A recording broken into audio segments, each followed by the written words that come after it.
ప్రజలు అగమ్య గోచరమైన స్థితిలో ఉంటున్నారు. భవిష్యత్ మీద అనేక ప్రశ్నలతో ఉంటున్నారు. ప్రపంచవ్యాప్తంగా ఎక్కడా ప్రజలకు శాంతి సమాధానం లేదు. ఈ స్థితుల నుంచి మమ్మల్ని రక్షించే రక్షకుడు ఎక్కడున్నాడు అని వారు ఎదురు చూస్తూ ఉన్నారు.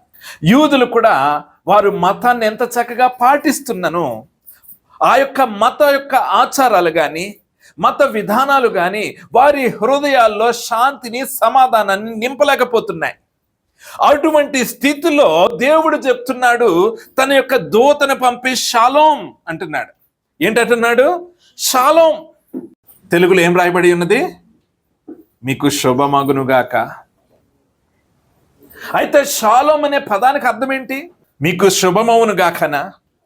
ప్రియమైన వార్లరా, షాలోం అనే పదానికి, హీబ్రూ పదానికి అర్థం ఏంటో తెలుసా?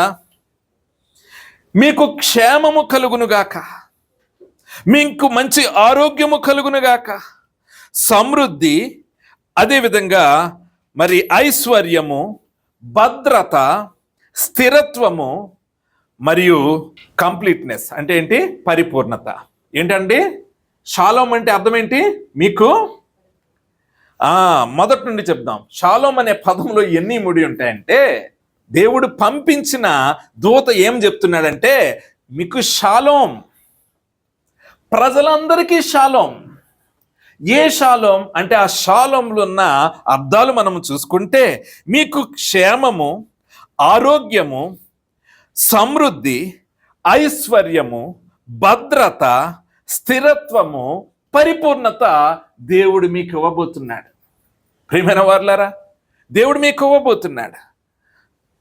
అయితే ఇప్పుడు వరకు ఈ యొక్క స్థిరత్వము, ఈ యొక్క భద్రత, ఈ యొక్క పరిపూర్ణత, ఈ యొక్క ఆరోగ్యము, ఈ యొక్క క్షేమము వారికి లేదు. ప్రియమైన వారులారా, ప్రపంచంలోని చక్రవర్తులు అంటారు, మా ద్వారా మా దేశము సుభిక్షంగా ఉన్నది. ప్రజలందరూ ఎలా ఉన్నారు? సంతోషముగా ఉన్నారు. కానీ ప్రజలు పన్ను కట్టలేని స్థితిలో ఉంటున్నారు. నిరుద్యోగత వారు అనుభవించలేకపోతున్నారు. శాంతి సామరస్యము, మతము వారి యొక్క హృదయంలో అశాంతిని చల్లార్చలేకపోతుంది. దేవుడు వారికి చెప్తూ ఉన్నాడు, మీకు షాలోం. ప్రపంచంలో ఉన్న ప్రతి వ్యక్తికి షాలోం. కారణం ఏంటంటే నేను మీ మధ్యన రక్షకుడిగా పుట్టాను.